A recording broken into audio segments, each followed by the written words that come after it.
Good morning, everybody, and welcome to Business Over Breakfast. My name is Ben Barber. And I'm Lori Jatari with the Ben, it's so good to see you. Every time we see each other, I feel like it's been ages, and it's only been at least, 7 days? 1 week. Yeah, something like that. Yeah. How have you been? It was a big week for you.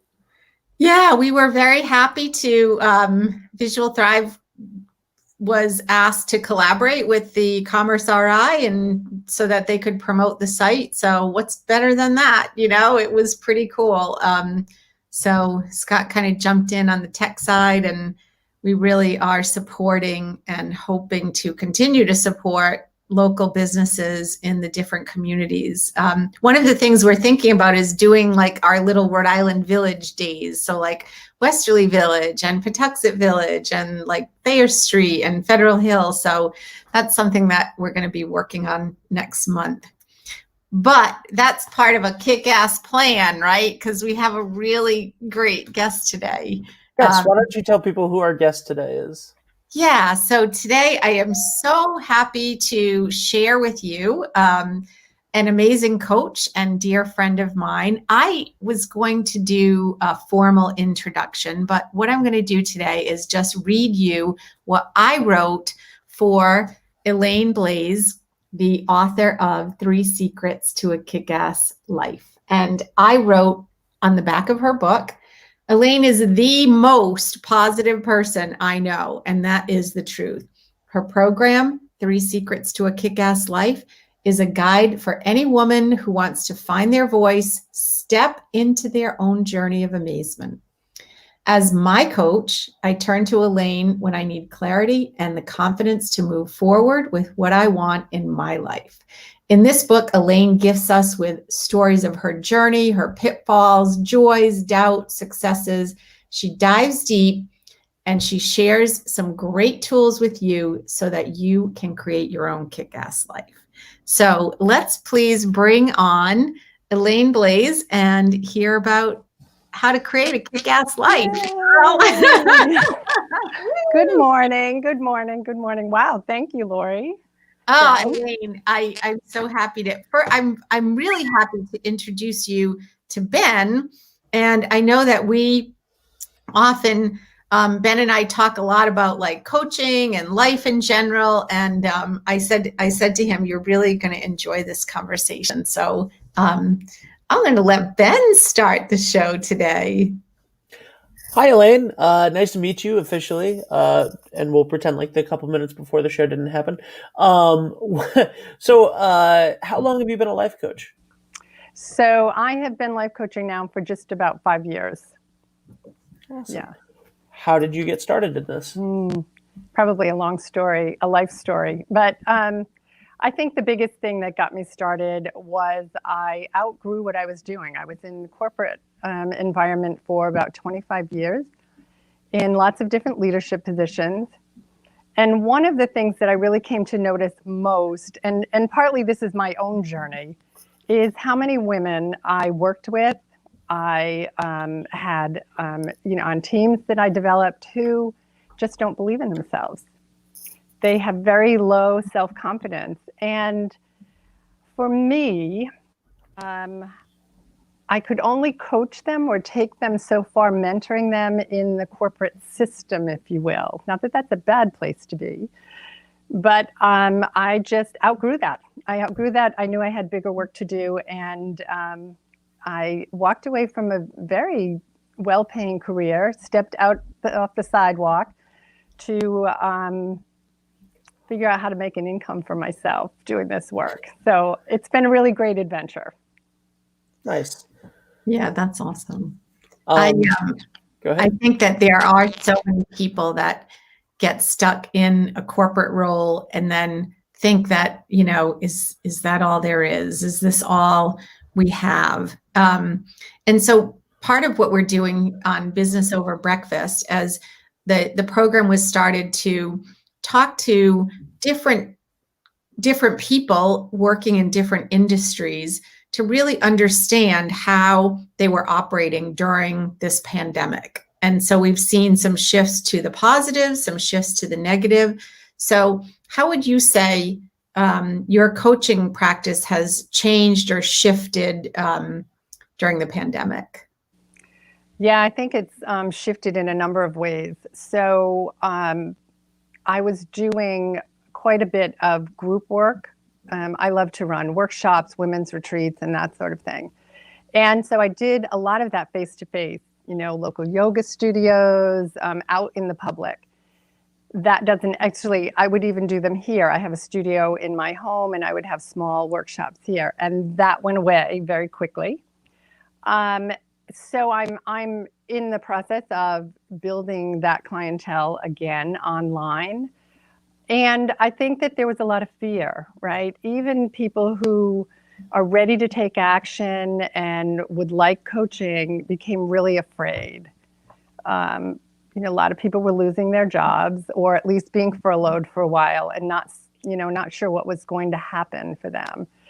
I think in the midst of change, it's such an immediate brain reaction, right? So Yeah. like the minute someone gets involved in a change cycle, their brain is saying like, who's with me? Who's out? What's happening? Who's on my side? Who can I trust? Who can I not trust? And so it creates like a lot of angst. And so if someone's thinking about changing their life, they're thinking about changing their life in the middle of just change being forced upon everyone at the same time.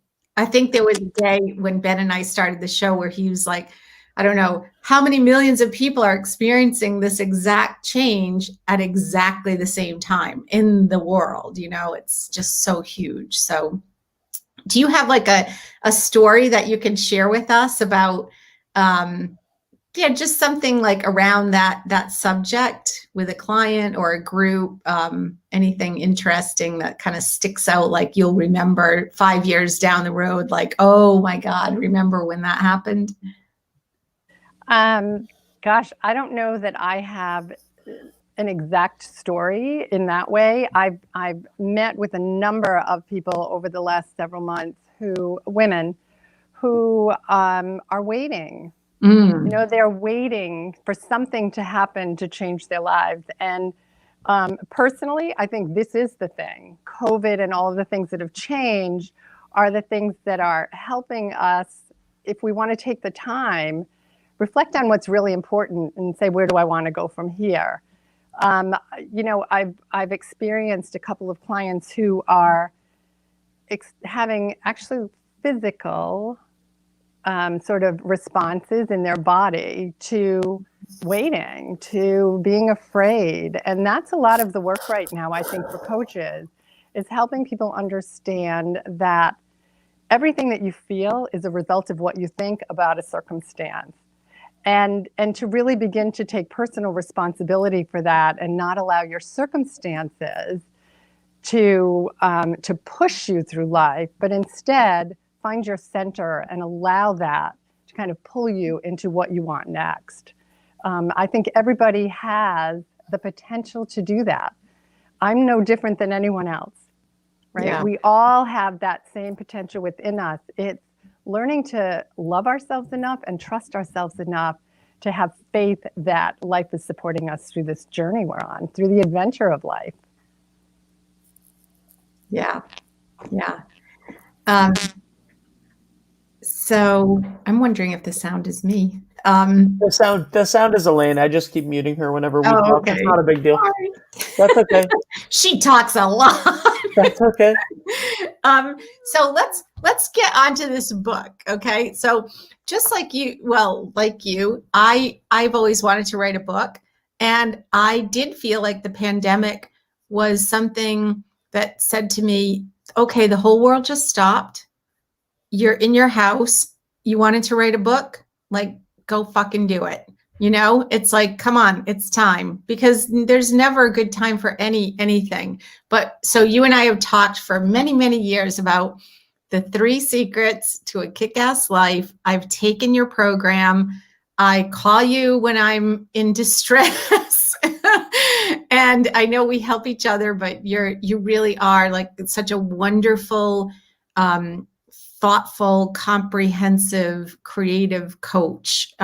And this program, even for me as a coach as well, was enlightening. There were some things that came up for me during this that really hit the nail on the head. And so let's start with where can people just get the book? So if they say, I just want to do this by myself, I'm going to do the program, I want to do it in my house and how do they get the book? So they can go to my website, which is just elaineblais.com, and click on the link that says books, or they can go to amazon.com and just look it up in the little search box. 3 Secrets to a Kick-Ass Life. It's available both in paperback and in Kindle format. Nice. I was so happy to get my paperback because I'm going to get it signed. And so let's talk about the 3 secrets. You want to divulge the 3 secrets? Can we have an overview? Sure, absolutely. So very simply put, the 3 secrets are desire, disrupt, and dare. So as I went through my own evolution, expansion, if you will, kind of graduated out of corporate, I had done a lot of inner work myself, a lot of studies, working with coaches, and I found 3 things for me that really felt like foundational pieces to what I'd experienced. And the first one is to be really clear about what you desire. Not what you think you should want, not what the world tells you you should be, but what do you truly want? And that takes some introspection and work. And it's fun. It can be really fun and playful to do that when you give yourself permission. The second thing is to disrupt your BS. So we all have what I call a box of BS, right? We have beliefs and stories. You can call it bullshit. You can call it whatever you want. But it's all of those limiting things we tell ourselves about who we think we are or who we've been told we are, what we think life is supposed to be. And so really it's about curiosity. Don't believe anything you think and question everything, because there's an other side to those beliefs. And a lot of times they've served us for most of our lives, right? They were protective mechanisms when we were younger, or somehow they served us. And we have stuff that we can learn from them and move beyond them. So disrupting your BS. And the last one, and probably my favorite thing to do with my clients, is to dare to act as if. So who are you? What do you truly want without the BS? And how do you right now show up as that version of yourself? Because we don't attract what we want. We attract what we are, what we become. So we have to become the person that we envision ourselves to be in order to live that life. It's always up to us. So it's really as much, I call it personal development or transformation, but it's about self-leadership, about personal responsibility for your choices and really choosing what supports the life you want to live. And I would guess that never changes. Like it doesn't, you don't get to a point where all of a sudden you're like, okay, I'm in my kick-ass life. Good, I'm done. You know, I wrote something about that in a blog recently. You know, when we're kids, people always ask us, what do you want to be when you grow up? And it's sort of like growing up is like the be all and end all. But we continue to change and grow, and it's great, and it's okay to want to do new and different things in your life. You don't have to be a lawyer and never anything else, or, you know, so it's really the process of continual expansion in your life. Ben, did you experience that? You know, you were talking about when you went to school for performance, and then, you know, like you can kind of see, like, what do you see in your own life that kind of changes like that? You graduate into something new. Yeah, I mean, I think life is just a constant evolution, and so there's always things that you know, I was filling out a questionnaire for a newspaper article last night, and it had the question, what did you want to be when you grew up? And I was like, well, I wanted to be an actor, writer, and producer. And I, after high school, went to New York, did the acting thing, and it also had it also had a question: what was the best advice that you ever received? And that was from my favorite acting teacher that I had in New York, who said, know who you are, accept it, and then use it. And I think that those were the two things. So he also was the person that said to me, "You like to be in charge of things. Like, go be a director. Go home, be a director. Like, this is an actor factory that's meant to make commercial actors and Broadway, Broadway chorus members. Go home and create your own thing. Like, that will make you happy. You're great, but like, go home." Like, he wasn't telling me I'm horrible. Go home. Yeah. He was like, just go home. This isn't you. This isn't what you want to do. Go home. So I went home and I continued my community theater, and then that sort of, like, I created a children's theater that was doing really well. It was doing well financially. Like, everything was nice, but I wanted to produce more, and that wasn't the thing that was driving me anymore. So then I started to do podcasts with life coaches, and things with small businesses, and then and it just sort of evolved. And I was saying the other day that I thought that it was really funny. This year started with a live stream for me, um, way before we were doing any of this stuff because of the pandemic. Just on January 1st, me and my two roommates did a Facebook Live little brunch, and we had like a New Year's Day brunch, and then a little concert that Dave did during it, and it was fun. And like, we were doing that, and we had done a couple of live streams, mainly for the 5-year-old in the house, um, and then so I think it's like knowing where you are, feeling confident in that, and then taking the opportunity to move with the change, I think, is what I've seen in my own life. Yeah. And that's where you have to do the internal work. Yeah. What I loved about what you just shared, Ben, is your willingness to go and do what you felt compelled to do, even if you learn that that's not exactly what you wanted to do, right? It's not being afraid to try and take the risk, because if it's not the exact thing, it will somehow lead you to what's next. You'll at least, oh, that's not it. I'm going here instead. But I think most people are just afraid to try. Mm-hmm. It's the desire, disrupt, dare, all in the crevices of everything that we do. We are doing it all the time. We're doing that all the time. Perhaps not consciously. And when we begin to do it consciously, we begin to create a result in our life that we are much happier with. Go ahead. Well, okay, so your last point, right? The dare was to dare to act as if, and something that I always told, I started teaching a school around here, asked me to teach some improv classes to like middle school kids a couple years ago for a couple semesters. And the one thing that I had just read a book called Improv Wisdom, which I suggest everybody get, because it's not even a book for actors, it's about life.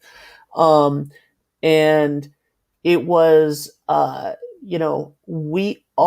was about acting, right? So like, in acting, we get intimidated by like taking on, but it's all just about like the truth of moments. And I said to all of these kids over and over again, you've all acted your entire lives. And like, at the time I had like a 2 or 3-year-old at home with me. And I was like, when he wants a cookie, he acts more hungry than he is so that the adults give him a cookie. And when he wants to be a Power Ranger, he's a Power Ranger. Like, that's it. He just goes. We do that all the time. As an adult, if I want Lori to like me, I'm going to smile a little bit more when I talk to her. I'm going to laugh. I'm going to have a little bounce in my step. If you're going after like a future partner, right? You're going to mimic their behavior a little bit. You're going to do these things subconsciously. So there's really no difference between that and acting as if you are able to, the reason that you're a life coach, the reason that Lori was a coach is because you decided that you were, and then you went and did it. So no matter what you want to do, all you have to do is act as if you are that thing, because you are. There's nothing stopping any of us. Another thing that I wrote in that questionnaire is my favorite piece of advice to give is just do it and have fun, because no one else knows what they're doing either. Well, and I think, if you start acting, you're going to know that this either feels good or it doesn't. Yes. And so I can act as if I'm anybody, but it's not going to feel good inside if I'm not being myself. And you have to figure that. That's the internal, right? Well, that's that thing that acting teacher told me, right? Know who you are, accept it, and use it. Yeah. I'm not going to, me as a producer who's working with congressmen and governors and stuff, that is still going to be me in a t-shirt and a hoodie, because that's who I am. You know what I mean? I didn't put on a suit and go out and slick my hair, and you know what I mean? Elaine, you're going to have to raise your hand when you... Yeah, I'm so sorry. Right now. Right now. But yeah, that's a really great point. And Lori too, is if it's truly what you're called to do, what you desire to do, and you're not people pleasing, you're not doing this to please someone else, you'll know by the way it feels. You will come from a place of authenticity, and instead of taking on some persona to please the world, now you're taking on your own true identity to be yourself. Let's commit to that. So as we end our show, let's commit to getting closer or being more aware of when we're acting as our authentic beings. And for me, that can get a little crazy. But I think, Elaine and Ben, you know me at this point, but I think that this is I'm going to be the same in a suit or in a t-shirt, no matter where I am, no matter what I do, I'm going to be the same person. And for me, that authenticity is so super important, because my physical being won't survive any other way. But nobody will. Really, nobody will. Yeah. For me, it's anxiety. So that's how it shows up. And that being said, I produced the election night thing for the Rhode Island Democratic Party. I put on a shirt and a button-up shirt and tie. Right. You know what I mean? You do the things that you need to do when you need to do them. Right. But I was myself the whole time. I mean, we're not quite Johnny Depp level. Yeah. But Johnny Depp, and this is the same principle. It's not about acting. That's where I came from, and that's where the thread when I say Johnny Depp, I think he sits in interviews, he looks like crap, he smokes cigarettes the whole time, and you're just, okay, we would not do that. No, you wouldn't. We could. But when he needs to be something, he is, and that's, anybody, you just are that thing. So I love that's my favorite of so it's desire. Is that desire? What do you desire? How do you disrupt your BS and dare to be the person that deep down you are? I love it. And you can get the book, which is 3 ways to, can you hold up the book again? 3 secrets to a kick-ass life, empowering women to live into their dreams. I don't have a book, or I'd hold it up too. Well, and I say Elaine works with mostly women, but the stories are probably for everybody. Thanks, Lori. Awesome. Yeah. Thank you, Elaine. It was so nice to meet you. Thank you so much. Check out Elaine's website, everybody. And thank you so much, Elaine. I know you got to run, so have a great day. I do. Have a beautiful day. She was awesome. Yeah, she is awesome. That's wonderful. She really is the most positive person. And even in my my review on the back of her book, I have the word most like in all caps because really when I'm like in a bind, I always call her and she's going to say like, well, just what do you want to do? Just do it. It's the hardest part is to just do what we want to do in our heart. So yeah, desire, Absolutely. disrupt, and dare. I love it. If you want to disrupt the big corporate systems this holiday season, shop local. Help a small business in Rhode Island. Everybody needs it right now. Especially with the 2-week pause going on right now. If you are looking for online retailers, if you are looking for places that deliver, restaurants that are delivering and doing curbside, if you're looking for any of those things, check out shoplocalrhodeisland.com. Yeah, Lori? it's been such a great process creating this because we look at every listing and we contact every single company and we make sure that their phone number is correct and their website is correct and they have the most robust listing that they can have on the site so that they can sell what they have. I mean, it doesn't matter if it's food or cutting boards or coffee cups or anything, but the creativity that we've seen from businesses in Rhode Island it's really over the top. It's quite impressive. We also have a Facebook group, shoplocalrhodeisland.com on Facebook, that allows businesses to meet each other and talk to each other and share successes. And we've seen such a great community coming together so far that I'm hoping it continues because this is definitely something that I love. I love helping. I love changing the world for the better, for community, for support, for love, for everything. It's so important. It's really, from my perspective, this is the reason we both do what we do, right? We have these skills and we're using our skills to better the world. Absolutely. Yeah. And if you want to check out more of Lori, go to visualthrive.com. And how's your website, Ben? I literally still have it. It's like 99% done. And I'm sure that if the web designer is watching this, they're going to kill me because I haven't sent them like the 2 things that they need to finish the site yet. Oh man, I know. Send it over. We'll just finish it for you. I'm just like, no, it's done. It's literally like they need like me to reword something, and I just haven't done it yet. I know. I can brainstorm the content if you want some help on that, but it's like 6 words. It's like 6 words. I just haven't done it. Time to disrupt. Yes, absolutely. Thank you so much, Lori. All right, Ben. I will see you at noon. Yes. Have a great day, everybody.